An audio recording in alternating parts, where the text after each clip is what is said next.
What is going on, guys? It is Wrestlelamia here, back with some more news. And nothing stops Wrestlelamia from bringing you the latest news and rumors, so join us now as we look at more of them, including the WWE Performance Center being shut down, the WWE adding more matches to Mania, and WrestleMania 36 results have already been leaked.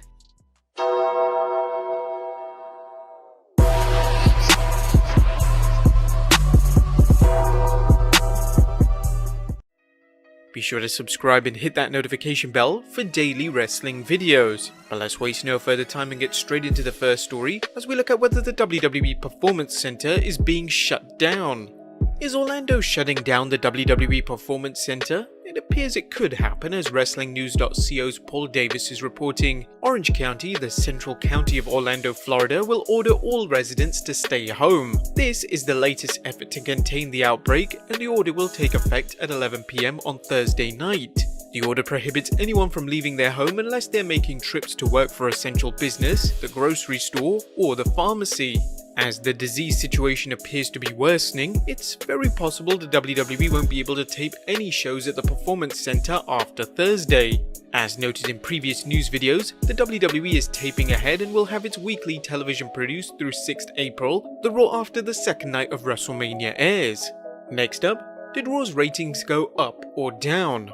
The ratings for the 23rd March Raw are in, and PW Insider's Dave Shearer is reporting that Raw brought in 2,006,000 overnight viewers, down from last week's 2,335,000 overnight viewers. Last week's episode featured an appearance by Stone Cold Steve Austin, which likely helped the show. A quick look at the hourly ratings for the week, and the previous 2 weeks show the 23rd March edition faring poorly. Considering the lack of quality matches, it's surprising the show didn't fare worse in the ratings, the worst so far for 2020. Dave Meltzer observed the following about the ratings, saying, "The first to third hour drop of 24.6% was the second biggest drop in the history of the show, trailing only the November 11th, 2019 episode against the NFL. The first hour of Raw was third in the 18 to 49 demographic for the night, while the second hour was 8th and third hour was 10th. The shows that beat it were news shows and 2 episodes of Love and Hip Hop, which beat hours 2 and 3.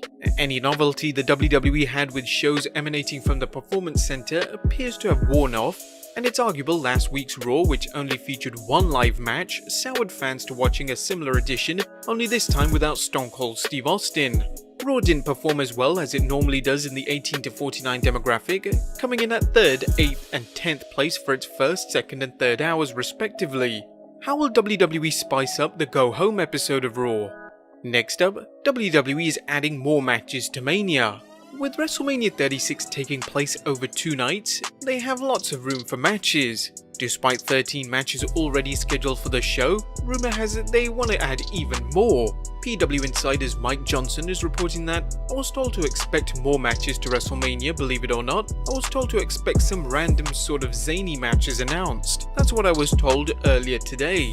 With Mania being split over 2 nights, some fans were looking forward to a show of shows that wouldn't be a bladderbuster similar to previous shows, which often run over 7 hours including the pre-show. However, it looks like the WWE is going with a quantity over quality approach, perhaps feeling they have a captive audience. Next up, WrestleMania 30 replay ratings are quite surprising. Now, with no sports programming to mention, unless you like to watch reruns such as hockey games and golf, it's been a bad time to be a sports fan. Although the WWE isn't technically a sport, it's close enough that ESPN chose to air a replay of WrestleMania 30 on Sunday 22nd March.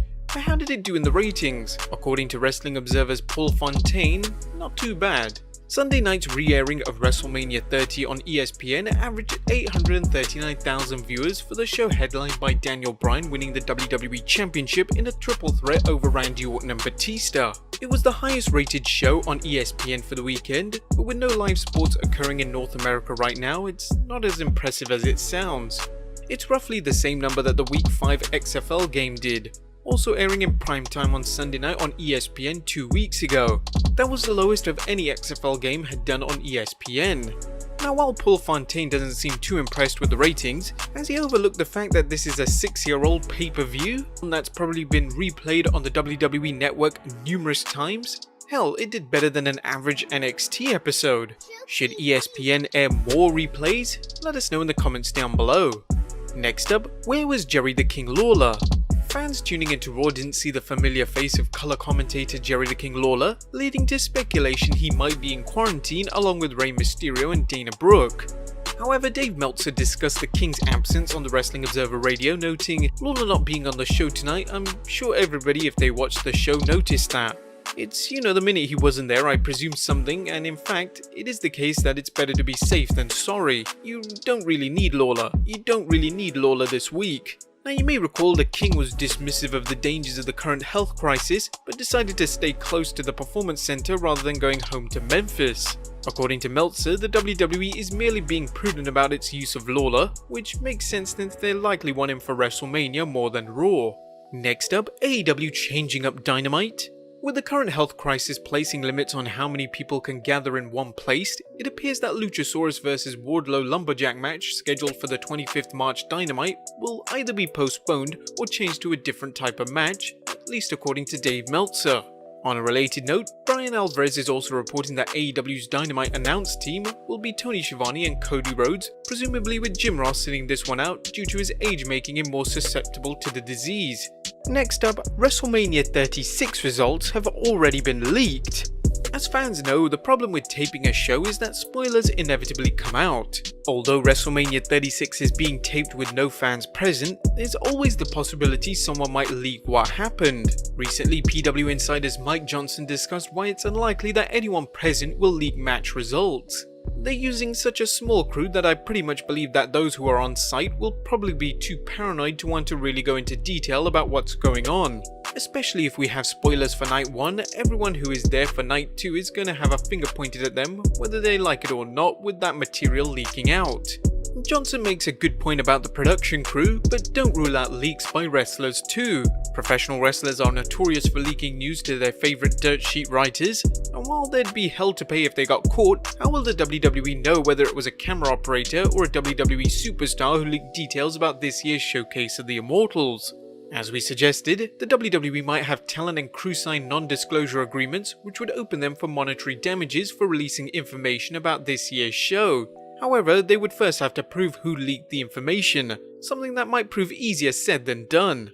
However, all of that looks like it's gone out of the window within the last half hour, as Wrestling Insider WrestleVotes has already managed to obtain the results to Mania. He tweeted, "I will have access to WrestleMania results. I will not be posting them. Do not worry." Now since he has them, other insiders surely do. Will they follow the same etiquette? Probably not, as some would want to know the spoilers. Now if we ever posted spoilers on here, they would be clearly marked. We wouldn't want to ruin the show for you if you didn't want it ruined. Next up, Drew McIntyre lavishes Lesnar with praise. Drew McIntyre has the biggest match in his WWE career fast approaching as he faces Brock Lesnar for the WWE Championship at WrestleMania 36. The Scottish psychopath recently spoke to TalkSport's Alex McCarthy in an exclusive interview and had nothing but good things to say about his opponent, noting, "In my experience, Brock has gone above and beyond to ensure I look as good as I can possibly look." McIntyre praised this segment on Raw where he delivered 3 Claymore kicks to Lesnar and also discussed how much he's learned from the Beast. "In my experience of anyone I've been in the ring with and even talking with him backstage, in terms of learning, it's like, wow, this guy gets it more than anybody I've ever spoken to. There's the superstar level and being over level, and then there's the elite level that very few people get to. In the past, Brock Lesnar has been accused of being lazy in the ring, but there's no denying he's put much more effort into his work and his matches now that he's more than an occasional performer. With any luck, the WWE will put the belt on McIntyre, who seems to be over with the fans, and give him the rub from defeating Lesnar. There's no reason Lesnar can't put over opponents on occasion and still look strong." Next up, Matt Hardy wants to delete the Inner Circle.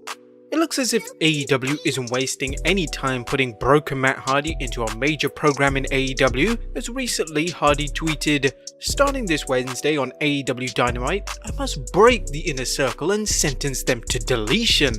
Matt is scheduled to confront Chris Jericho on this week's Dynamite, which should make for some interesting television. Wrestlelamia thinks Matt should have some excellent matches with any of the Inner Circle, but some great ones with Le Champion or Sammy Guevara.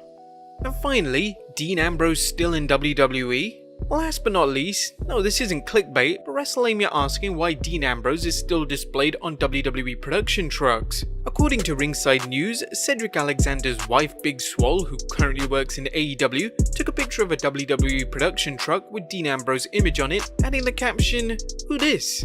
But there you have it guys, the wildest wrestling news stories and rumors you need to know. Be sure to leave your comments down below, subscribe if you haven't already, follow us on Instagram and Twitter, and I'll see you next time with some more wrestling content.